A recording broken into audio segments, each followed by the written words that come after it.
آقا علیہ السلام کی اگر زیارت ہوئی تو کیسے معلوم ہوگا کہ ہم نے نبی کریم علیہ السلام کو ہی دیکھا؟ دیکھیں، اس میں علماء نے 3 باتیں بیان کی ہیں کہ حضور علیہ السلام کی جب زیارت ہوگی تو کیسے معلوم ہوگا کہ یہ نبی کریم صلی اللہ تعالیٰ علیہ وآلہ وسلم کی ذات گرامی ہے۔ اول تو یہ حق اور سچ ہے کہ خواب کی حالت میں نبی کریم صلی اللہ تعالیٰ علیہ وسلم کا دیدار ہوتا ہے اور ہو سکتا ہے۔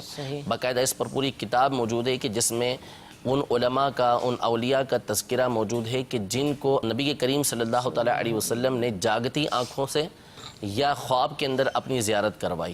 تو حضور علیہ السلام کی زیارت تو ہوتی ہے۔ اب رہا یہ کہ خواب کی حالت میں نبی کریم صلی اللہ تعالیٰ علیہ وسلم کی زیارت ہوئی تو کیسے پتہ چلے کہ نبی کریم صلی اللہ تعالیٰ علیہ وسلم کی ذات گرامی ہے؟ تو اس کی 3 صورتیں بیان کی گئی ہیں۔ نمبر 1 یہ کہ خود نبی کریم صلی اللہ تعالیٰ علیہ وسلم اس بات کی وضاحت فرمائیں گے کہ آپ صلی اللہ تعالیٰ علیہ وسلم کی ذات ہیں، یعنی میں محمد صلی اللہ تعالیٰ علیہ وسلم ہوں، خود بتا دیں گے کہ میں تمہارا نبی صلی اللہ تعالیٰ علیہ وسلم ہوں۔ نمبر 2، کوئی نہ کوئی شخص ساتھ موجود ہوگا کہ جو بتائے گا کہ یہ نبی کریم صلی اللہ تعالیٰ علیہ وسلم کی ذات گرامی ہے۔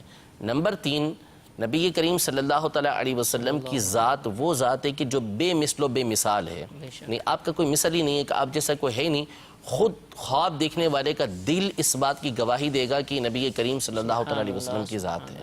تو اس طرح 3 طریقے ہوتے ہیں جس سے حضور علیہ السلام کے بارے میں پتہ چلتا ہے کہ یہ آپ علیہ السلام کی ذات ہی کی ہمیں خواب کے اندر زیارت ہو رہی ہے۔